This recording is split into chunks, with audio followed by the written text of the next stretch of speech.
What's ripping, everybody? I am Gabe Morency. Welcome to the closing line. We're taking a final look. It's week 2 of the National Football League, and who better to be breaking it down than Donnie Rightside? Of course, we kicked off the season last week, and we gave you some winners.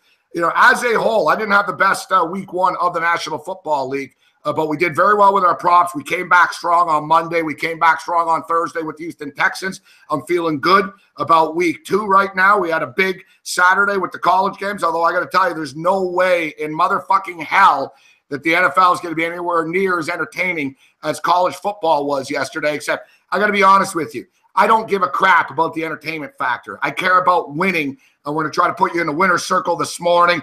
Donnie Rightside's ready, and I know Donnie's got 3 picks that he's ready to fire off. Donnie, what's going on, Donnie? Hey, man, looking forward to it, Gabe. A lot of fun last week, getting the show off the road. You know, we got, 15, 16 weeks still to go, plus some playoff action today. This week, Gabe, always one of my favorite weeks. Overreactions in play. A team is not going to be as bad as they opened up in week 1. They're not going to be as good as they opened up in week 2. Let's see if we can find those finer points today, Gabe, and win some money out there, huh? Yeah, you're exactly right. The overreaction, the underreactions. From week to week. It's a week-to-week league in the National Football League, and it's a volatile league. For the record, last week in week 1, there really wasn't any specific main trend. We had seven favorites won, 7 dogs covered. There was a push. The big trend was the unders, Donnie. 15 football games last week, 10 of them went under the number. You take out that the New England game on a Thursday night and then after the fact. So it was 10-4 to the under after the Thursday night game. And, you know, I've been around a long time, Donnie, and I know you have as well. And generally, if it was 10-5 to the under last week, probably going to be fireworks this week, track meets. That's the way this league works. No, you're absolutely correct there, Gabe. If you take a look at week 1, most of these teams coming in, and we talked about it last week, how are they going to open up? How are they going to play? Are they going to be, you know, third quarter, fourth quarter, melting down, cramps? You're not used to playing. This week, you get a little bit better gauge. Always week 3 to me. Everybody's back in tune. You got the 2 games out of the way. You know, you got calluses removed, so to speak, and you're ready to get after it. So I like this week to sit back and watch, but I do have some edges that I do want to give out, Gabe. I know you have a lot of prop bets to get to today. We'll rip right down this entire card. And again, this show is about trying to make the people out there some money, Gabe. Why don't we get after it? Yeah, that's what it's about. See, you know, I've got the mainstream shows on in the background. Nothing but a chuckle fest, Donnie. Nothing but chuckles, all jokes. And, you know, Chris Mortensen and Schefter come on with their insider scoops and stuff. Tell me who's going to cover the motherfucking spread. That's the scoop that I need to know. So let's do a line check right now. We'll do one courtesy of uwager.eu. And remember, guys, support the sponsors. Go over to sportsbookreview.com. Click one of the Sportsbook's banners on their website so you can continue to get great free programming for all of us gamblers alike. All right, Donnie, let me blast through the numbers here, and I'll tell you what. Call me crazy. Try to talk me out of this, Donnie. I say the Indianapolis Colts are winning this game outright. They're going to beat the Cardinals outright.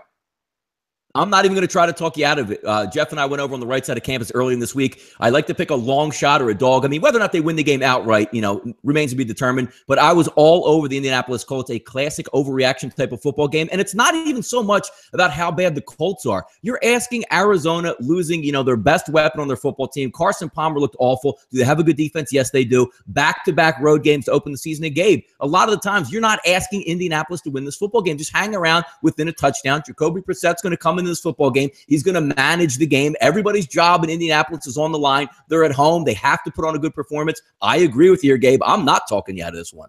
You know what? If David Johnson was playing, I'd still question whether they should be 7-point favorites after last week. I defended Carson Palmer all summer long. It looks like I could be dead wrong about that. I think I'm really surprised about this. I guess it's, you know, the fact that the Colts got drilled last week. It is what it is. It happens. Scott Tolzien's terrible. Jacoby Brissett is not terrible. And an interesting note, everybody, you know, says you look like Phillip Rivers. Here's an interesting one, Donnie. 4 quarterbacks out of the 32 starting quarterbacks this weekend, NC State quarterbacks. It's unbelievable. It's an NFL quarterback factory. 4 of the guys, Mike Glennon, Jacoby Brissett, Phillip Rivers, and who's the 4th one? Russell Wilson. Russell Wilson. Yeah, yep. Yeah, Russell Wilson, although he went to Wisconsin as well. But it's an anomaly. It's never happened before that 4 guys from one school started in the same week in a National Football League. Listen, Brissett has a limited package to work with. I get it. But so do Arizona. John Brown's out as well. So Carson Palmer's having a hard time throwing the ball down the field. John Brown's out, so you got Fitzgerald, and you got Fitzgerald now suddenly going to be on the outside. He's more of a slot guy at this point in time. You got Nelson on the other side here. You got Kerwin Williams instead of David Johnson. To me, Arizona are in a dogfight to win this game. Like you said, I'm going to sprinkle on the money line, Donnie. I get a plus 242 right now over a U-wager, but I think I'm going to take the 7. I'm going to split my bets in half. I'm going to take a chunk of the 7. I'm going to take a little piece of the plus 242 on the money line. I don't know if it's just because I don't sleep enough, Donnie, or or I'm just going crazy in my old age. I'm feeling the Buffalo Bills right now. Carolina Panthers plus Buffalo Bills plus 7, Panthers minus 7, plus 100 over a U-wager. Here's another one. I'm going to do a little sprinkle on the money line between the Colts and the Bills. One of these teams are going to win outright. We got the Sean McDermott edge going back, longtime coordinator there, general manager of the Buffalo Bills, is a longtime assistant general manager of the Carolina Panthers. He scouted and drafted all these guys. Cam Newton's got a bad shoulder. He didn't look good last week. Their offense was pedestrian last week. I think we have a low-scoring dogfight in this one, dude. Yeah, no, I tend to agree with you here. If we're looking at the Carolina Panthers, last week we talked about, maybe on upset alert going out west playing the San Francisco 49ers. They did just enough to win that football game. They're obviously more talented than the 49ers were. Coming into this game, one would think they would be as well. But again, you're not getting Cam Newton 100% healthy yet. Just talking about simple plays, Gabe, if it's 3rd and 3, Cam Newton rolls out of the pocket. Does he want to put that shoulder into somebody, get 4 yards, or is he going to duck out of bounds, get 2 yards, and you have to punt the football? Is Carolina the better team, the home team? Yes, they are. But again, I love the McDermott angle coming down. He's going to know everybody offensively from the Carolina Panthers just being around them. He's going to know Ron Rivera, what type of defenses he's going to key up. I like that angle coming down to Carolina. Again, you're not asking for Buffalo to come down here and win the game outright. Some outlets out there mostly sitting 6.5. I see Bovada. I mean, Bovada's always going to be a little bit higher at 7. But if I had to wager on this game right here, Gabe, I'm going to lean towards the Buffalo Bills. The only thing that gave me a little bit of pause this week, Gabe, I know you're close watching the Buffalo Bills, was LaShawn McCoy coming up on the injury list. We got a little bit of a scare on the goal line last week, but it seems to be okay with that one. They're going to have to lean on him. Another 20 to 25 carries for McCoy here. I think it's going to be a close one down there. Well, you know McCoy very well, of course, being a longtime Philadelphia Eagle and you being an Eagle fan. That's what McCoy is, man. The guy's going to be on the list for the rest of his life. That's, and last week I called it to a team. Remember, we gave the prop. We said it's free money. LaShawn McCoy over to 74.5 yards. And he got it. And I said, don't worry, he'll get the yards, and then he'll get hurt. He'll get taken out of the game. And then he'll come back in, and he'll go back out. For the record, his prop is a little bit higher this week. It's 75.5 yards for LaShawn McCoy, 74.5/75, depending on the book. And I sort of think he can get it. It's going to be a heavy dose of McCoy. But at the same point in time, the Bills might find themselves playing from behind at some point in this football game. And that's my only concern back in the Buffalo Bills in this game. Their passing attack is a little bit pedestrian, okay? So if they're trailing, can they throw? I think it's going to be a close game, though. I really do. I think they're very, very similar style of football teams. And conversely, Carolina has a lot of inside information. They know what kind of schemes McDermott's going to run. Tampa Bay Buccaneers laying an even 7 right now. Totals 44. It's an interesting football game because, we haven't seen the Tampa Bay Buccaneers play yet, Donnie. No, Tampa Bay, it's one of those games where if you're looking at it and you have to bet the game, Chicago's coming in limping into this one. Tampa Bay was very high on coming into the offseason. But, how sharp are they going to be? Displaced, practicing, not in their normal environment, coming back home here. But, again, you're looking at a number that's going to be less than 7. What do we got out there? 6.5. 7 with Sportsbook, 7 with the Greek. So you're looking at about a touchdown to them. If I had to bet the game, it's going to be Tampa Bay. I'm going to stick with my preseason analysis on them. I think they're going to be ready to go. I like exactly what they have. Fast group of running backs, good group of tight ends, dominant wide receivers, one guy who's one of the best in the league in Mike Evans, and a perfect complement with Deshaun Jackson. I think Jameis Winston steps up here. I think they can get the job done by about, somewhere in that 10 to 13 to 14 point range. But it's hard, Gabe, when you haven't played that first game out, you haven't had that true dress rehearsal to just put them on the field and expect them to do well. But again, we're all getting back to the Chicago Bears here, again banged up in this one. Hey, you can have Tariq Cohen all you want, electric type of running back, but you got to be able to lean on something down the field. I don't know if they have that for this game here. That's a great point that you raised, and we have another insider trading type situation here with Mike Glennon. Yeah. So Mike Glennon, longtime backup quarterback with the Tampa Bay Buccaneers, gets the call right now for the Chicago Bears. As you just mentioned, and we talked about it with the Buffalo Bills as well, if the Bills are trailing and they're from behind, they do have Zay Jones. And interesting, actually, Zay Jones played at East Carolina. So going back to the Carolinas, this is as close to a homecoming as he's going to get. They have Jordan Matthews. Charles Clay's an integral part of the Bills' offense right now, 9 targets last week. But as you just mentioned, with all the injuries to the Chicago Bears offensively, especially the wide receiver position, if they're trailing in this football game, Donnie, and Glennon's back to pass, and Glennon, to me, I don't like Glennon, okay? And I don't think Glennon's very good. I think he's going to throw a couple of interceptions today. But who the hell is he throwing the football to today anyways? Now Kevin White's out again. Third year in a row, Kevin White's out. They've got nothing at the wide receiver position. If they're trailing, they could have a hell of a hard time coming back because the guys could have a hard time getting open. I mean, your best player on the field is Kendall Wright, Donnie. Kendall Wright's the best guy they have right now. Yeah, I thought they were in a really good spot last week versus the Atlanta Falcons coming in. We always talk about that Super Bowl hangover type wager. They almost ended up coming. I mean, obviously they covered the line, but almost ended up coming back and winning the game outright, albeit a pass on the goal line that wasn't completed. But again, yeah, you're going on the road this time. All those feel goods about opening day. Let's get excited about it. Tampa Bay overall here is the better team, and I'll lean on the team I know is going to be able to move the football today with the Tampa Bay Buccaneers. And you're right, Gabe. If they get down 7-0 or Glennon throws a pick six early, it could get ugly. But again, comes down if you think the Tampa Bay Buccaneers are going to be able to score what, Gabe, 24 to 27 points, they should be able to cover that number here. You know what's we talk about overreactions after week one, and we don't know. It's almost like an extension of the preseason. Last week, week one really had a week 5 preseason feel to it, and there's a lot of variables and injuries. We'll get to the Bradford situation in a moment. But you talked about it a couple of minutes ago, Donnie, off the top. You said, it's the overreaction week, overreactions. And the 3 teams that I think people are slightly overreacting to are the Chicago Bears, Chicago Bears, because they played well on their home field against the Falcons. It's a tough spot for the Falcons. Super Bowl hangover, first game on the road.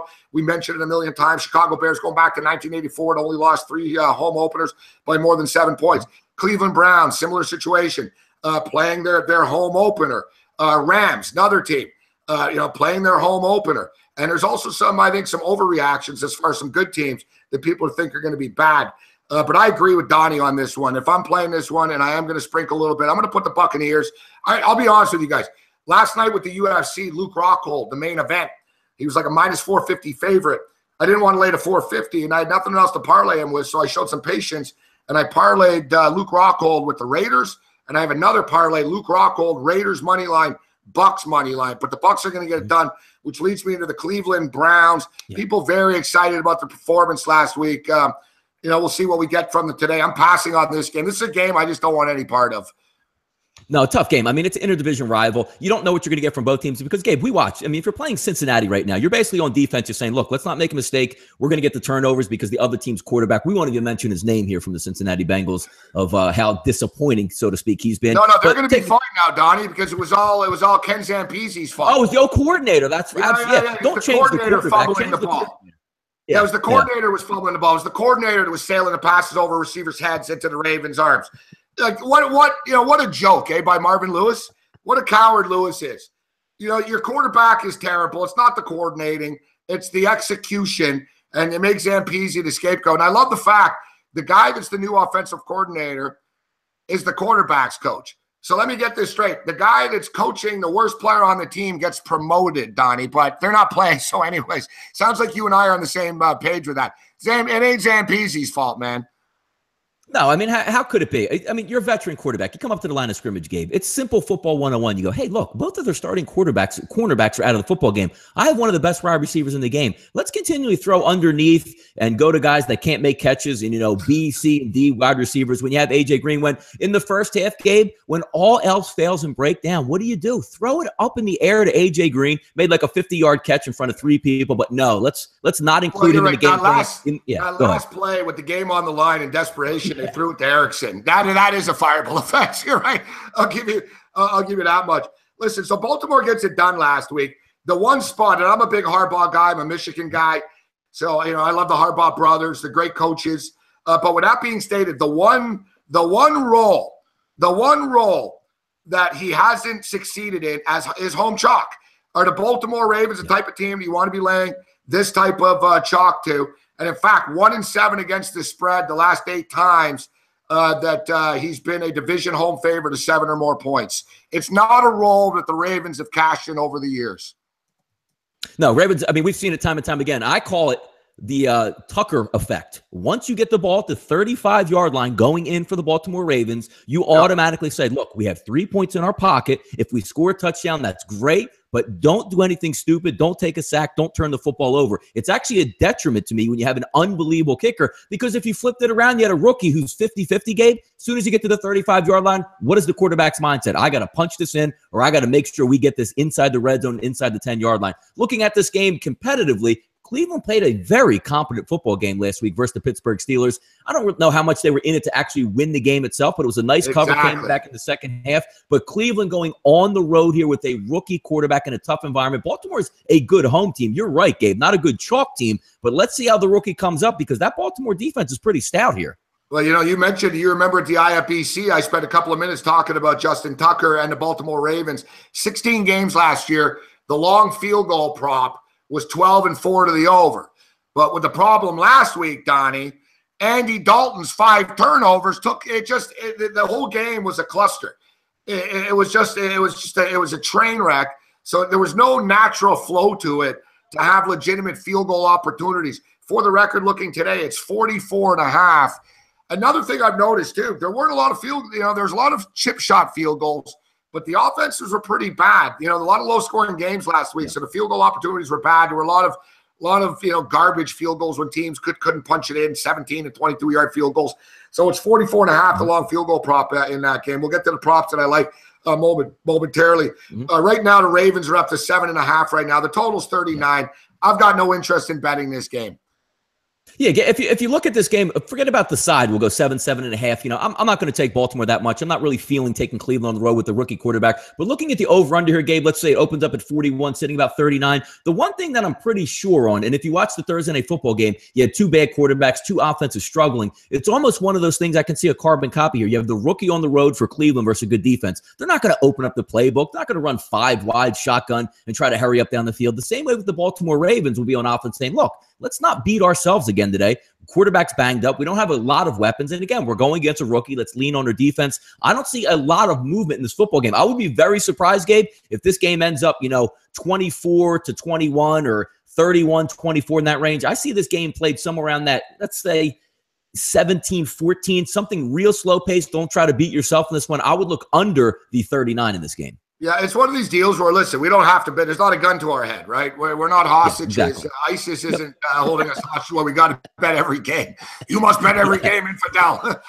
You must. Yep. You must. So we don't have to bet every game, because it's one of these deals where it wouldn't surprise me if Baltimore won this football game 24-3. And like you said, it also wouldn't surprise me if Cleveland got a backdoor cover again. And they're 0-2, but they actually covered a number. Myles Garrett is going to be out for the Cleveland Browns in this game. And speaking of people being out, let's get to this one. High-profile football game. This is a real shame. Almost as big of a shame as that scam of a fight last night and the decision. But this is a shame, because I was really the Minnesota Vikings really match up well with the Pittsburgh Steelers. I thought we had a real live home dog here, Donnie. And I don't know, talk me out of this one, buddy. It's up to 9.5 right now. So if Bradford's playing at 6, it was 6. 3.5 point swing difference. Bradford's playing good football. I know it's Case Keenum right now, but is this an overreaction? Minnesota's got a great freaking defense, man. Mike Zimmer is an ATM machine. He's dealt with mediocre quarterback play for years. He's 26-7 now against non-conference, non-division opponents. He's 6-0 against the spread on the road against AFC teams. Is the number too high right now, even though Case Keenum is the quarterback, Donnie? Yeah, if you're going to look at double digits, I agree with you. It's the NFL, a competent football team, Minnesota. They're going to lean on defense. The one thing I do want to hasten is when you see week 1, Gabe, everybody drooling over Bradford. I mean, I've seen him out throughout his career. He's had his good games. He's had his terrible games. He's had his average games. But let's put something in perspective. It was the home opener versus one of the historically bad defenses of all time. Yes, he's going to be able to carve them up. Now you're going to go on the road, if you had Sam Bradford, into a tough environment versus the Steelers, who play very well at home. Got off the schneid week 1 there. Had a little tough game in Cleveland, but now you're coming back home. I do think, because if you're looking at Case Keenum, is he a great quarterback? No. But are you saying that, Case Keenum being out of the game is a severe downgrade from Sam Bradford? I don't see it that way. Do I think that Minnesota can come and win? Yeah, you're right. I mean, it's double digits. That's an Aaron Yeah. Rodgers. I mean, that's a competent football team. Yes. Yeah, no, I mean, you look at Mike Zimmer getting a defensive game plan together. Are the Steelers the better overall football team on offense? Yes. But the one thing in the NFL, a defense is going to travel, and you're giving them 10 points, which again gets back to my adage, Gabe. We're not asking the Minnesota Vikings to win this game outright. We're asking them to hang around in this football game, which I think they can. I think they can too. I think, as you stated, defense still counts. Zimmer's one of the best coaches in the NFL. If not, he might be the best coach in the NFL if we're talking about gambling and covering numbers. And Gabe, in this game, just getting back to in this game, if you're the Pittsburgh Steelers, right? I mean, we're all human beings. You're in the locker room, you come back and somebody goes, yo, Sam Bradford's not even going to play in this football game. Oh, man, that's awesome. What a break we just got. Maybe you take a little bit of the psychological edge off the game. I'm going to kill Case Keenum. I can't wait till he gets in there. Let's, do everything we need to do. Case Keenum's an NFL quarterback. A great one? No, but it's not a rookie making his first career start here. No, and the Minnesota Vikings defense is going to cause Ben Roethlisberger. Listen, Ben Roethlisberger's one hit away from being on the sidelines with Bradford, okay? He always is. He's beaten up. He's a tough as fuck dude, man, but Father Time's starting to catch up to this guy right now. And this is exactly the type of reason why they drafted a player like Dalvin Cook. Is Dalvin Cook a big workhorse type of guy where we're going to give him the ball 27 times, going to run between the tackles?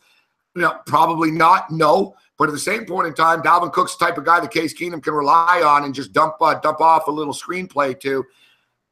I think they have enough talent here. I wish it was Bradford. It is what it is. But hey, Bradford wasn't 100%. He wasn't 100%. I get it. I'm taking a chance here. I'm not running away from the Vikings. They're too good. Yeah, and correct me if I'm wrong, Mr. Gabe. We had a similar scenario in this one. Let's not forget a young quarterback going into Pittsburgh with Ezekiel Elliott as running back and coming away with a victory, which not very many people saw with Dallas Cowboys over the Pittsburgh Steelers. You're coming in with a better defensive team in this one. I'm not going to say Dalvin Cook is on the equal to Ezekiel Elliott, but a similar type of cauldron there that we might look at just to give a little bit of backtrack on that. That's all. And also, did the Pittsburgh Steelers kill the Cleveland Browns last week? Did they look invincible? How was their offense last week? If Antonio Brown didn't put up a show, they might have lost that game. I agree on that. I mean, let's look at it's all about getting value to me, Gabe, here. If you're going to give me 10 points with the Vikings, if I had to bet the game, give me the Vikings with the 10 here. Okay, here's a prop, but it might be up at some spots. I'm looking at one spot here, and it's been taken down. It was Dalvin Cook, rushing yards, 60.5. Should be a heavy dose of Dalvin Cook today. You could argue that, well, they might be playing from behind, so that'll nullify the rushing attempts. But I think they're going to hang around here. I think Dalvin Cook's going to go over to 60.5, but we can't get that in now. All right, big game here with the Patriots and the Saints. Total's 55. Can you make an argument for the under? It seems like some so-called sharps and wannabe sharps are saying, well, you bet the over, you're just a Johnny Square in this football game. The Patriots offense dealing with injuries. That Saints offense was suffocated by the Vikings last week. I think people are underestimating the loss of Willie Snead. I think people aren't talking enough about Rob Gronkowski. And I wonder if Rob Gronkowski's ever going to be the same player that he was, Donnie. He's had a lot of surgeries over the years for a young guy. Seems the explosiveness and the speed just isn't there anymore. He's sort of turning into just another lumbering tight end in the middle of the field. But, Belichick and Brady off a loss are lethal. They've had extended time to get ready for this football game. All the talk about the Saints defense being better, I think, is just a pile of garbage and lip service. And speaking of the numbers, the last 20 times that Bill Belichick has lost a football game, and he's been favored in the game that he lost, he's 18-2 straight up and 17-3 against the spread in the bounce back, Donnie. Yeah, there's two things you want to look at in this football game. Let's not forget New England was embarrassed opening night. They didn't expect to lose, ring ceremony, Super Bowl ceremony, let's party. It's going to be a great time. They end up losing that game, but they do have a mini bye to get right. And one of those advantages that you're going to have is they're going to circle the wagons up there, and Bill Belichick's going to turn it on in front of the room and say, hey, you know what, guys? Everybody says we're done here. Everybody's going to write us off in this environment. Extra days to prepare for Bill Belichick, just like Nick Saban getting an entire offseason to get ready for your offense. Same type of situation. But if we look, I don't want to overreact also on the New Orleans Saints. I can't stand their defense, Gabe. There's no question about it. But we can't, say and shake our head and say, Drew Brees is going to be at home in this environment that he plays very well. The game is trending to be a shootout, which, again, Drew Brees plays in very well. The one thing that you want to accept and take with the New Orleans Saints here, Gabe, is the fact that if they can somehow protect Drew Brees in this game, he's going to put up a lot of yardage. I know there's good cornerbacks and there's good secondary for New England, but what we've been bitching about the last 2 to 3 years is New England doesn't get home on the pass rush. And if you don't get home on the pass rush in that dome, Drew Brees is going to be able to operate here. Yeah, we saw Alex Smith was able to operate. It's really intriguing because, it seems like it's an obvious track meet here, but at the same point in time, you mentioned it. You look at the cornerbacks that they have. So they have Gilmore and Butler right now. It's a pretty solid 1-2, even though they couldn't deal with Tyreek Hill's speed. My concern with the Saints, and I have Michael Thomas on a couple of high-roll cash fantasy teams, is he was a rookie last year, Donnie. Usually wide receivers, they don't really break out till year 3. Thomas came out like a bat out of hell, boom, takes over the job. They push Brandon Cooks out, essentially. Cooks targets start going down. They basically tell Cooks, listen, you've been great for us for the last few years, but, we're going with the kid. This is a classic, guy dumping the wife for a younger chick. And, who's on the other team today? Brandon Cooks. Yeah. But Michael Thomas, I saw, he had a real hard time dealing with life as a number 1 wide receiver last week. Getting double teamed, getting jammed at the line more. Last year, he was never dealing with the opposing team's top cornerback. So let's keep our eye on Michael Thomas and whether Thomas has a little bit of growing pains being the number 1 guy in dealing with this. And then on the other side of the field, you don't have Willie Snead anymore. Brandon Coleman's mediocre. Ted Ginn's all right. There's yes. There's a good side for the picks, Donnie. That show's coming down. Yes. It's a great side for the picks. But with all being said, you can't doubt their offense. I don't want to lay the 6 points in this game. I got to go over the number in this game, though, Donnie. I'm going with the public. I got to go over 55 here.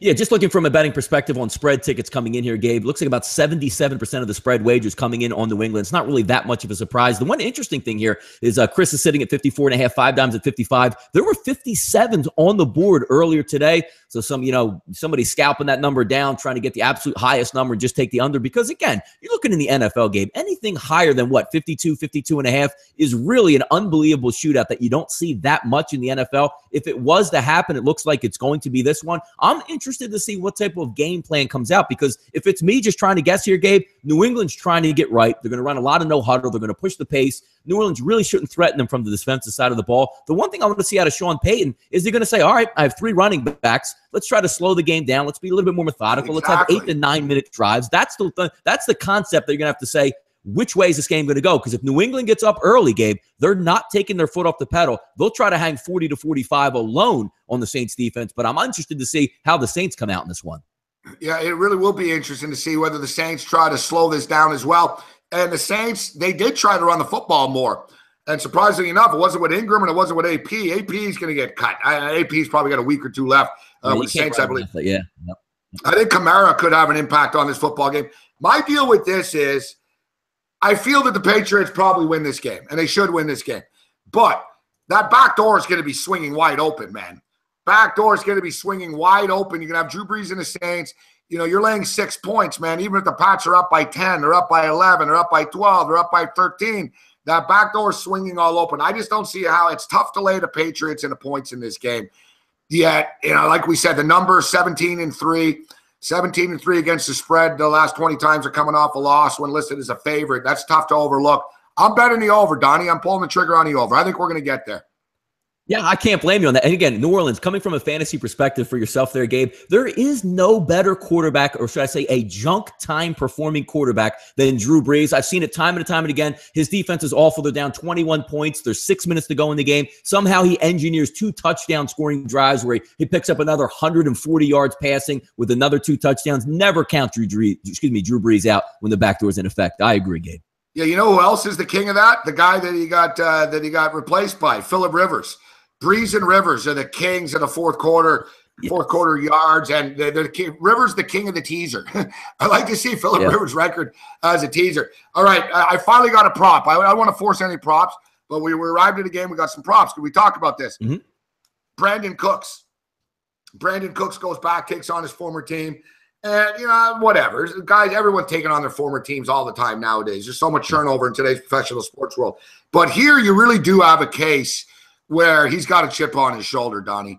he got pushed out for Michael Thomas. There's no ifs, ands, or buts about that. He got replaced by Michael Thomas. And, of course, he started squawking. He saw the writing on the wall, and he started bitching to Peyton a little bit about it, saying, I know what you're up to here. And boom, subsequently, here he is on the New England Patriots. Brady doesn't have a lot of people to throw the football to right now. You know, as I just stated, Gronkowski's not the same player anymore. I don't expect some massive game from Gronk. He might score a touchdown, but, you know, Gronk's not the same guy that he used to be, per se. Amendola's banged up, as always. Edelman's out. You go down the list, he doesn't really have a lot of guys to throw to. Last week, Cooks only had 3 receptions, okay, for 88 yards. The motherfucker was pass interfered with like 3 times, Donnie. Like, he was wide open all the time. And, you know, the Chiefs just kept on, you know, interfering, defensive holding, 2 interference. I think there was 1 defensive holding on him. So long story short, I think Cooks has a big game today. Belichick and Brady have always been big on letting the guy stick it to the former team. Yeah. They need Cooks on their side this year. Cooks has been a good soldier. He hasn't caused any drama with them. They're going to repay him. They're going to have to throw the ball because I think the Saints are going to throw a little bit. I think Cooks has a monster game, guys. He's in my DraftKings lineup, but the prop is 5.5 receptions, Brandon Cooks. Let's go over 5.5 receptions with Brandon Cooks. He's going to have a monster game today. 8 catches and 2 TDs type thing, I'm calling. No, I think that's probably the right call. And again, we're talking about Tom Brady here, a professional. Is he going to force the football into Brandon Cooks just to do so? No. But before the game, that's what I'm saying. Yep. When you're flying down on the plane, you know it's a big game for Brandon Cooks, and Tom Brady absolutely understands that. So they're going to be calling plays. They're going to dial up. Let's just say it's 2nd and 1 Gabe from the 6-yard line. He's going to dial up a Brandon Cooks play here to get him loose in the end zone for something. I agree with you there. Do I see a 11 or 12 catch game? I'm not sure, but 5.5 is easily doable, knowing that he wants to have a big performance, because you always have the chip on your shoulder and saying, they traded me. They didn't think I was good enough. They put me on the back burner last year. I want to eat today. And Tom Brady absolutely knows this. Good call. I'm jumping in right now. I'm betting it. I put my money where my mouth is. Click it right now. I'm taking Brandon Cooks over 5.5, and I like this one even better. If you guys are concerned about the 5.5 prop, Brandon Cooks over under 80.5 yards. 88 yards last week on 3 catches. He's the deep threat. Yes. He's the deep threat. And Brady threw the ball down the field a hell of a lot more than he normally does, even when they weren't trailing by a lot. It was kind of strange. But Patriots are very unpredictable offensively. Patriots might run the ball 72 times today for all we fucking know. Like, you never know what Belichick's going to do. But with that being stated, he had 88 yards on 3 catches. He would have had more. He was open all day long. He just kept on getting interfered with. He's going to have a big game. If you're uncomfortable and thinking, well, maybe, because now you don't have to worry about getting him 6 catches, maybe a big bomb, and then boom, he's got it. I'm going to sprinkle on both. I'm going all in here with Brandon Cooks. Over 5.5 receptions, over 80.5 yards. And let's raise it up a notch here. We got Chris Hogan at 56.5 yards. In a track meet football game, he's got to throw it to somebody. 56.5 yards, a little bit low. Listen, Tom Brady's projection is to throw for like 310 yards, Donnie. Who the hell is he throwing the football to? The yards got to come from somebody. No, you're right. If you're looking at the game as a whole itself, we all know, New England really wants to win this football game and get right. If they're up 14 or 17 points, Gabe, with 5, 6, 7 minutes on the clock and New England has the football, they're not stopping. They're not going to take the air of the football. They know how potent that New Orleans offense is. And also, they need to win this game and feel good about winning. That one season where they went 16-0, trying to go all the way to the Super Bowl undefeated, they were up numerous times, Gabe, 21, 28, 35 points in the fourth quarter, just out there making statements. Their back is up against the wall. Brady's going to be throwing quite a bit. I like the play by Gabe. Yeah, I just clicked it. Guys. I took Cooks over 5.5 receptions. I took Cooks over 80.5 rushing yards. And I took Hogan over 56.5 receiving yards, and Hogan over 56.5 yards. Okay, so we're betting the game. We're in on the props. Philadelphia, Donnie, your boys. I had some insight on the Bills game. Now it's your turn. A little bit of line movement. I'm seeing over at uwager.eu right now. The Kansas City Chiefs are laying 4.5 points. The total is 46.5. Money line players. Philadelphia Eagles plus 185, minus 225. Obviously, we don't have to tell you guys it's a mentor versus pupil here with Peterson versus Reed. Yeah, it's a good one here. If we're looking all week long, I thought the line opened up about right at 4.5. We saw it go to 5.5, 6, maybe even some, Bovada 6.5s during the week, but the line's coming back down. Now, Chris just posted a line of -4, 5 dimes -4, Bovada Looks like they're still hanging a 6 number out there, but I don't really tend to use that number. If we're looking from a Philadelphia perspective here, you could take your deep breath in this game, Gabe. And I think you know where I'm going with this. They had to win week 1 or week 2. It's very hard to start the football season 1-1. You go on the road, and what did the Philadelphia Eagles do at the end of that football game, Gabe? They put the Gatorade shower on Doug Peterson. Finally beat the Washington Redskins. 1-0, because we're going to have to go to Arrowhead next week, which is already a tough place to play against a really good football team. And let's not forget, it's not a true bye week, but it is a mini bye week. We all know how well Andy Reid prepares with extra time. Do I think it's going to be a blowout type of football game in Kansas City fashion? No. I'm a huge Eagles backer. I think the Eagles, I liked them better, Gabe, when it was at that 6 number. -4 shows me there's a real shot for the Eagles to win this football game. I'm just not sure. And almost as an Eagles fan, it's what we do, Gabe. I'm waiting for Doug Peterson to make the mistake in this football game against his mentor. Go for it on 4th and 2 when he should just take the field goal. Calling a stupid play when they have a 13-0 lead, throw a backwards pass, which causes a fumble, or not running the football, or he's saying, you know what, we're up. Let's not run. Let's throw it all over the ball yard here. It's a tough game environment. If the Eagles had a little bit more, again, I can't just go and say, hey, well, why don't you just take the 6 that was available on Friday? I would still lean towards the Kansas City Chiefs in this one. More time to prepare. The Eagles have the Giants on deck next week. This is an AFC game for the Eagles, so you don't lose any tiebreaker advantages if you go to Arrowhead. And there's no shame in losing to the Kansas City Chiefs in Arrowhead. I look towards the Chiefs in this game to win this one. I'm looking at the Chiefs as well, actually, and I'm gonna look to pull the trigger here in one fashion or another. Down to 4.5. I really don't have a problem with delaying that. A lot has been talked about the Eric Berry loss, and man, the guy's the heart and soul of that defense. And poor guy, the guy's beaten cancer, numerous injuries. Hard not to be a fan of his. And that's definitely going to hurt. You're going to have that middle of the secondary, and he's just that leader, and he's just that guy in the huddle for them as well. It's a massive loss for them. But conversely, we know the Philadelphia Eagles lost Ronald Darby, the guy they traded, the Buffalo Bill cornerback, Florida State Seminole, traded from the Bills for Jordan Matthews. Darby gets hurt in that football game. You mentioned a prolonged time for the Kansas City Chiefs. And you raised a great point, actually, Donnie. I haven't heard anybody bring up. It was a tough spot for the Eagles opening up. First 2 games on the road like this. Yeah. As you stated, Gatorade showers. It's almost like a baseball team, in a doubleheader, isn't it? They won the first one, and now they're, hey, we're resting guys. They're not resting anyone, but you're right. In their mind, I think they got that split. It's a big game for Peterson. He'd like to get it done. And then we get down to the players on the field.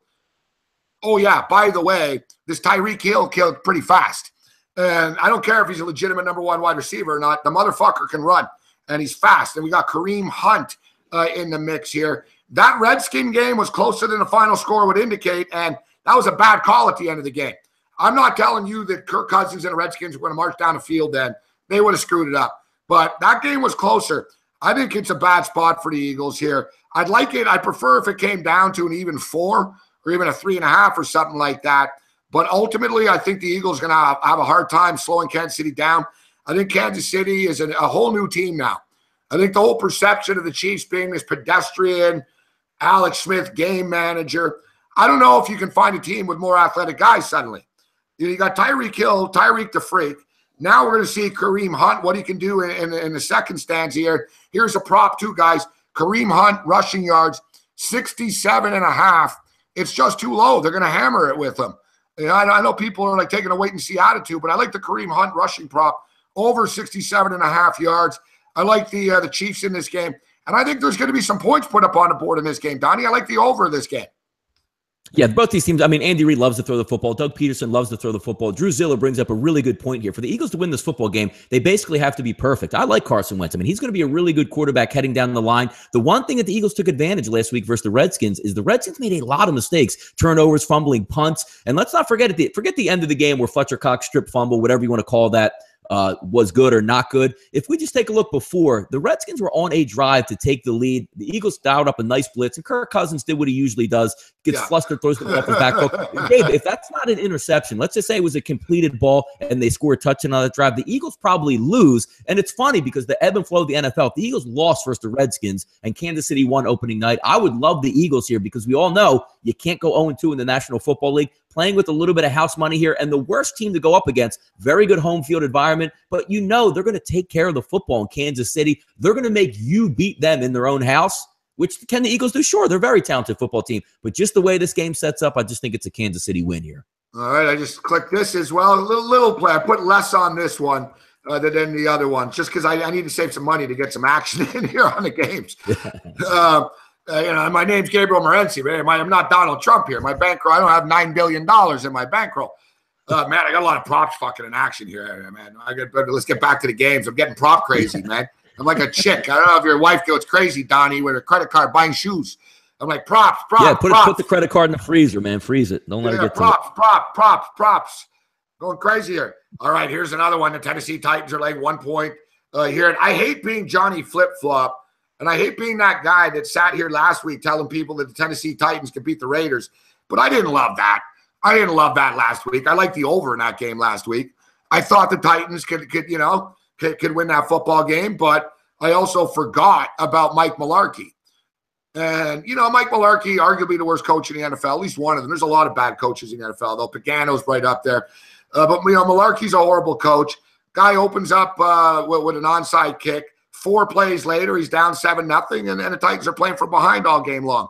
Now, here's a prop that I did bet pretty big already, and I bet the Leonard Fournette rushing prop over.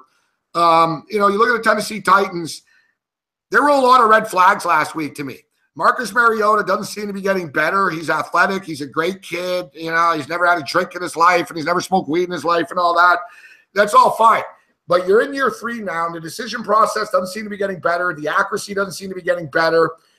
The Titans remind me of a team, like a basketball team, Donnie, where they got a bunch of guys that are okay, but there's no go-to guys. So you got all these wide receivers and all these weapons and shit. I don't know. They don't really have an identity. And then that defense, little flaky. It's a little better against the Raiders, but ultimately the Raiders did what they needed to do. They rushed for 109 yards, the Raiders. And the Raiders could have run for more, but they had Derek Carr. So if they needed to run for more, they could have run for more. Where I'm going with this is I think the Jacksonville Jaguars are going to run the ball down the Tennessee Titans' throat. I think the Jags are going to cause havoc on Marcus Mariota.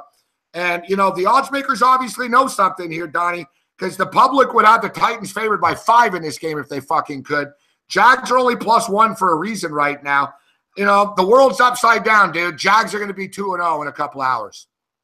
It's unbelievable because coming into the season, very high in Tennessee. Actually, still, regardless of what happens in this football game, Gabe, I still have Tennessee winning that division just because of how much I don't like what the Texans were doing. Obviously, the Colts. And I do think the Jacksonville Jaguars with Bortles over the long haul of the season are going to show their warts. They're already losing Allen Robinson, a little bit dinged up. You can only play that, keep away type of football. Hopefully we get 3 to 4 turnovers a game and win the football game just by not turning it over ourselves. But looking at this game, it should be a stone cold Tennessee Titans winner here. You take a look, 78% of the betting tickets going towards the Titans. The line opens up at a pick 'em. Now they're showing Pinnacle -1, Chris -1, 5 dimes just went to a pick 'em. It's unbelievable to think that the Jacksonville Jaguars here should win this football game, but everything is lining up of exactly what you like to look for in like a false flag type of situation. If I had to bet this game, I would be super square, Gabe, and still go with the Titans. But if you're just reading betting lines and market movement here, that's a stone cold Jaguars line. You're damn right.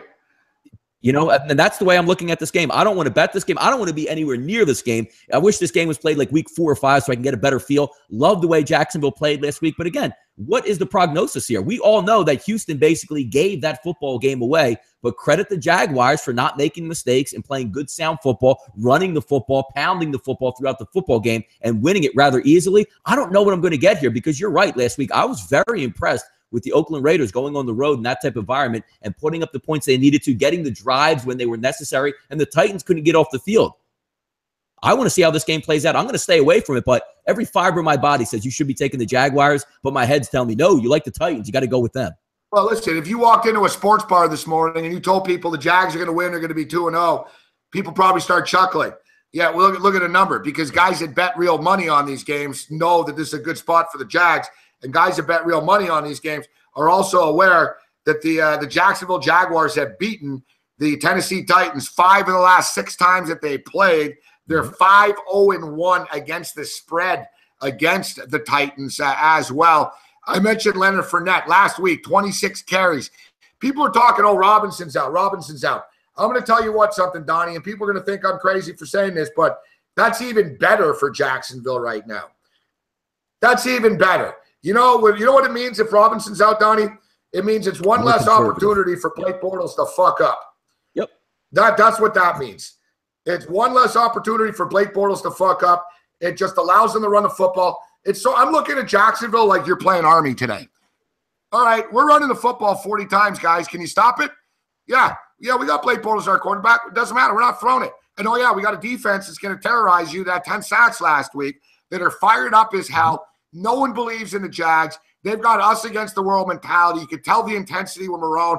Every play, he was like, yeah. And he's like, like he's ultra into it. And you got Leonard Fournette that had 26 carries, rushed for 100 yards even against the Houston Texans, whose defenses are a hell of a lot better than the Tennessee Titan run defense is. I'm telling you, Leonard Fournette has a big game. Give me the Jaguars to win the game. And I love the prop. Leonard Fournette over 65.5 yards. I already bet it last night. It's my best prop of the week. If he can run for 100 on the Texans, he's running for fucking 66 on the Titans. Yeah, they're going to play it close to the vest. Both of these teams going to feel it out. I think Jacksonville overall is more talented here. Tennessee is overall more talented. But you're right. The recipe of success is we're at home. Not on defense. Lean on our defense. Not on you're right. Not on defense, but yeah. Jacksonville does have a better defense on that. Offensively side of the ball, moving the football now. Yeah, but that's the thing. It's not fantasy football. And I'm not getting mad at you. I'm just getting fired up here because we live in this fantasy era. Oh, the Tennessee Titans, way better team. I don't know. Tennessee Titans defense sucks. The Jags defense is fucking elite. Top 10. Might be a top 5 defense the way they're playing right now with the talent that they have. There's two sides of the football here. And, they drafted Leonard Fournette, who's a star. Leonard Fournette is a star, and he's going to prove it today. It's his first home game. Leonard Fournette gets 2 fucking touchdowns, rushes for 118 yards, and Tennessee Titan fans are going to want Mike Mularkey's head on a fucking platter in 3 hours. Gabe, what do you think? Tennessee onside kick to start this football game as well? Yeah, good move? I hope so. I hope so. I'm getting all fired up now. Nearly kickoff. All right, New York Jets and the Raiders. I'm laying the points. Johnny Public laying the points. Here's another one with the reaction. I'm surprised this line isn't 17. Raiders looked damn good on the road last week, did what they had to do, handled their business. Now they go home to a black hole, take on a Jets team that played a perfect game last week. The Jets played as good as they can play. All right? They played as good as they can play last week. They still lost by 9 to the Buffalo Bills. Don't forget, too, the Raiders are stiff in the city of Oakland. They're going to be leaving in a couple of years. They need goodwill. They don't want the black hole throwing batteries at them. And how do you make people happy? You cover point spreads and you kick the shit out of the visiting team. New York Jets are going to get fucking mauled here, Donnie. 44-7 type of thing. Yeah, I agree. A quick start here is in order for the Oakland Raiders in this ball game. Everything you said is completely true. The Jets go flying out west. Everybody knows how bad that football team is. I mean, you're going out, and it's going to be a party in Oakland. It's the last year. You're right. There's 8 home games. They're going to try to make one last run for Oakland. You've heard Marshawn Lynch talk about it all season. Everybody's going to be riding with me when I come to this game, come through this tunnel. That's what we're going to do. I expect a big game out of Marshawn Lynch here. But again, if you're saying, you want to play contrarian here, only 20%, 1% of the wagers, you're getting 13.5 points here. You're going to expect the Jets here to get 17, maybe to 20 points in order to cover that. I don't see it. I can see the classic here, Gabe, first half. 24-3 Oakland at the break. I mean, isn't that easy to see in this one? Yeah, I can't disagree. I can't disagree. You're looking. I think the Raiders going to put on a show here. They're going to put on a show. They don't take the pedal off the metal. And you mentioned Lynch. I thought the same thing with Lynch. I'm just looking at Lynch's prop here. It's 68.5 yards. That seems a little high. You mentioned Lynch having a big game. I think Lynch gets touchdowns. I can see Derek Carr throwing the ball down the field, and be careful, guys, with your fantasy guys, with Crabtree and with Cooper. Even they won't mind Lynch getting it. It's his hometown, like you said. He's fucking born to be a Raider, this guy. He's going to come out. You see the other day he was eating a chicken wing in the tunnel, Donnie. No shit. No, he's a little bit off kilter there, but he wasn't playing. It was a preseason game last week. But he came out with chicken wings. Really good. Yeah. Oh yeah. I think they pummel him. I really do. Normally I avoid double-digit games in the NFL. Normally I avoid the double-digit games in the NFL, or I'll make a case for the underdog. But listen, I feel like an idiot that I didn't hammer the Bills last week. The reason I didn't is because I'm a Bills fan, so I didn't want to come across like it was a biased pick. But I think the Jets are legitimately potentially an 0-16 team. All right? I mean, their win total is 3.5. They're not a good team. So I don't want to look back on the year and say, oh, fuck, look, the Jets were 2-14, and I didn't bet against them because, I thought the numbers were high. and they end up being 2-14 against the spread as well. The numbers haven't caught up yet. I thought the Raiders would be 16.5. I think they're giving us a gift here under the 14 number. I love the Raiders, but we'll pick up the pace because we've only got about 11 minutes left before kickoff here. All right, here's another game that I might be in the minority. I like the Dolphins. I think the Chargers are overrated. I think the Dolphins match up well with these guys. We're getting to 3.5 points. Love a teaser here. Dolphins plus 10.5, over 38.5. But I know I'm crazy. I'm putting my faith in Jay Cutler, but I think they match up well with them. Short week for the Chargers. There's no home field advantage. All right, the game's not even sold out. It's at a fucking soccer stadium. There's no home field advantage at all, Donnie. So to me, this is a neutral field. So you're telling me on a neutral field, the LA Chargers are 3.5 points better than the Dolphins are. Yeah? Which team won 5 games last year? Yeah, the Chargers, not the Dolphins. Which team was in the fucking playoffs last year? The Dolphins or the Chargers? This fucking fascination that people have with the fucking Chargers every year. They are who we thought they are. You know what I mean? It's simple as that. They're the Chargers. The Chargers will be lucky to win this fucking game. All right? Let alone asking them to win by 4. You can't trust the Chargers as favorites. Give me Jay Cutler, the Miami Dolphins, and the fucking points. Yeah, leaning on Jay Dry here, team that was displaced. But keep in mind, Gabe, it wasn't like, hey, East Coast team going West Coast. They've been out there for already a week and a half getting ready under preparations, circling the wagons, almost like a training camp atmosphere. They're going to come into this game fresh and healthy. And again, let's not talk about, I know the Dolphins haven't played yet, so they're going to be a little bit rusty to start the game. But what hurts worse? Playing late Monday night and blowing the game for the FC. What's that? Yeah, Muhammad's saying Chargers are way better than the garbage Dolphins. Yeah, I know. Because I guess all the winning that the Chargers have done over the years, Muhammad, right? All that winning, the Chargers aren't a runaway type of football team. Yeah, they're not a runaway team. I mean, they're always going to be in and around the football game, but you're not even asking the Dolphins to win. The better number was a little bit earlier this week, but if it's still sitting at 3.5, I would lean on the Dolphins in this environment. Again, Monday night hangover. You lost to your dreaded division rival when you had a shot to win that football game or take it into overtime. You didn't get it done. And again, Gabe, we are coming back to the city of Los Angeles. We're going to get 65, 70,000 there. Our fans are going to be really in full throat. And then you go, wait a second, it's only seats 25,000. It's probably going to be 13,000 Dolphins fans there. We don't really play in this environment, so we're not used to this environment. Home field advantage either. I'll just take the points here in the Dolphins. I'll agree with you on this one, Gabe. Yeah, the boys, Zach saying, put Morency in, strap him up, put some pads on. I got a football, right? Where is my phone? I had a football I wanted to fucking grasp here with the show. Melvin Gordon be damned, yes. I swear to God, losing my football, losing my headphone, I can't find anything. Yeah, listen, I don't see how the Chargers this, the Chargers that. I agree with Muhammad in the sense the Chargers are snake bitten. They are. But if you're snake bitten, it doesn't matter whether it's good luck or bad luck. It's still bad luck. Verrett is out right now. The Chargers are always hurt. Philip, listen, you have a classic battle between Cutler and Rivers, two very similar guys that are gunslingers, but will fuck up at some point in time. I like it. Mm-hmm. I like it. I think that number is key there, Gabe. I mean, 3.5, 4, if you're getting that from the Dolphins end, I think it's the right move in that one. If it was, again, I just typed in there 2.5 or less. I mean, obviously you would look Chargers being the home team just to win the game, but I don't see the Chargers in any circumstance running away from the Dolphins like 21-0 or 21-7 at any point. I think the Dolphins are going to be hanging right around this one. Is Jay Cutler mistake prone? Of course he's mistake prone, but I like the offensive weapons for the Dolphins to keep them in this one here, Gabe. I'm going to pull the trigger on the Dallas Cowboys. I think the Cowboys are a better team than the Denver Broncos and a lot more Charger bashing. I wasn't impressed. So what? You beat the Chargers on Monday night and you got backdoored for the push. I think, who's the better quarterback, Dak Prescott or Trevor Siemian? Who's the better running back, C.J. Anderson, Gillette? Who's got a better offensive line? Yeah. The only advantage, Dallas are a great road team. The only advantage that Denver has, they have a better secondary.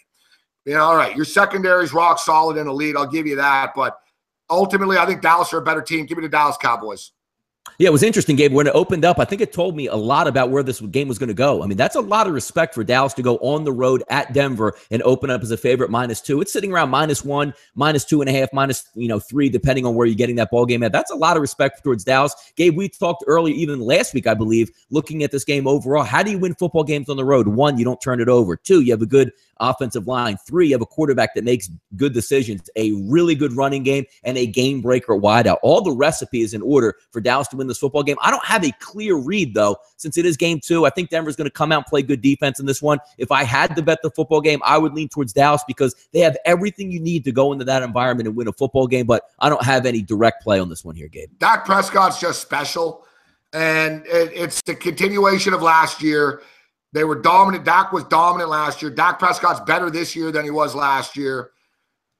And we saw they crushed the New York Giants last week. I know Odell wasn't there, but nevertheless, they crushed them. They took care of business. That young defense flying around everywhere. I've got confidence. I know Skandrick's out. Fine. Whatever. Jordan Lewis is going to be just fine. Kid out of Michigan. I like the Cowboys here. We only got a couple of minutes, so we'll blast through this, and we'll get to Donnie's best bets. He's got 3 games, and I'll share my best bets and then my best props of the day as well. Redskins and Rams. You watched the Redskins closely last week. They're getting 2.5 a U-wager right now. The total is 45.5. Is this an overreaction after the Rams win? Who you got here? Yeah, they're actually getting 3 across the board here. This is one of my 3-pack here. I'm going to lean on the Washington Redskins here because I want to be on the classic overreaction. Washington didn't look fantastic last week. The Eagles did beat them at home. Now you're going out to the West Coast, and the Rams are everybody's darling here. My God, look at them. Jared Goff, sensational. All take was a coaching change, playing with a little bit of house money here. And again, going back to that theory, which I think time and time again on the show, 0-2 is a death nail in the NFL. I think Washington goes out there and plays well, and I'll take the 3 points in this one. I don't think Jared Goff's going to be throwing it all over the yard in this one. I think Washington obviously is going to put much more pressure on that Rams defense than Scott Tolzien and the Indianapolis Colts did last week. Give me the points in this one with Washington. That's going to be one of my 3-pack here, Gabe. I agree with you. I like the Washington Redskins plus the points in this football game. I like them on the money line as well. They're plus 125 or so on the money line. Seattle and San Francisco, and we'll give a quick thought on the Falcons game too. But don't forget, me and Donnie are going to be back at the half, guys. Yep, absolutely. We're back at halftime, just like last week, every week. So as soon as the first game, whatever first game on the board goes to halftime first, boom. As soon as it's halftime, me and Donnie come on. Yeah, we fit in what, Gabe? About maybe 25, almost 30 minutes there, stretching that first halftime to the last one. So we'll be able to give some good insights on that second half. Yeah. Last week we gave some winners too. We did well with our second half picks. Both of us gave a pick, and we were 2-0. We both won our pick. All right, Seattle, San Francisco. You know, some people make an argument it's tough to lay the points with Seattle after that offensive performance last week. San Francisco aren't as good as some people thought they potentially could be coming into the year. Yeah, San Francisco played them tough last year. They lost by 2 once in the Bay Area, but historically they have gotten their ass handed to them when they went to Seattle. To me, it's the favorite or pass here. Yeah, me too. I mean, I don't have a good read. I don't like to bet double-digit games, but if you're asking me, saying, Donnie, can San Francisco get to 17 points in this game? I would say no, so that would lean me towards the Seattle cover here. All right, so we got the Green Bay Packers. They're getting an even 3 right now. The total is 54. This total has been bouncing around. Opened up at 53.5 and climbed up a little bit. The Patriot game kept climbing, but this one didn't. 54. I'm going with the over here. I know some sharps are liking the under in this football game. Listen, they beat them. They played twice last year. Both games landed on the same number, 65. 33-32 win in the regular season for the Falcons. 44-21 win for the Falcons in the playoffs. I think they beat them again. I know it's a double revenge spot for the Packers. I just think the Falcons are a better team and match up well with them. Opening up this new stadium, are the Falcons a lock? No, but I do like the over 54. I'll be betting the 54. Yeah, I'm going to go aside in this one, Gabe. I actually agree with you. I think Atlanta's going to win this football game. Prevailing line right now. I mean, you could have got 2.5 throughout the week, but it is Sunday. We're going to go with the 3 here. I'm going to take the Atlanta Falcons. The one matchup, obviously, we know Aaron Rodgers is fantastic. Both of these teams can score. I think the one advantage that Atlanta might be able to manipulate a little bit is their speed pass rush versus a little bit of a banged-up offensive line from Green Bay. You saw the trouble they had last week with Seattle. I think they'll get some of the same. And again, you're playing on a really fast track in the dome down there. Those 2 kids on the outside are going to be able to get after it today. I'm going to lean Atlanta here minus the 3, Gabe. All right, and so what's your 3-pack then? So what do you got for us, Donnie? 3-pack today I'm going to go with, and we'll go with the lines of today. I did get the Colts a little bit better this week, but we'll stick with what's out there today. I'll go plus 6.5 on the Colts. I'll take the Washington Redskins at plus 3, and Atlanta minus 3 as my 3-pack. Last week we went 2-1 overall, so we'll hope for the same type of results or even better here, Gabe. I'll go with those 3 today, buddy. I love where you're going with this Colts pick. I'm all on board. I'm calling the Colts to cover the number as well. I'm seeing some 7s on the board. Give me the Indianapolis Colts plus the 7. I'm feeling ballsy, guys. I got chest pains already, but I'm feeling ballsy. Got a little fired up early in the day here. Give me the Indianapolis Colts plus 250. Upset special, money line. Give me the Buffalo Bills down to 6 right now at some spots. Bills take this game down to the wire. Don't be shocked if the Buffalo Bills get Sean McDermott to win here. Plus 230 on the money line. Props. Give me Leonard Fournette, prop of the day, over 65.5 rushing yards. I think Leonard Fournette and the Jags are going to beat the Titans. And give me the Dolphins plus the 3.5. Dolphins any over. Track me. Dolphins plus 3.5, over 45.5. But we'll be able to break down the late games at halftime. Donnie, enjoy the first half, bro. Absolutely. See you soon, buddy.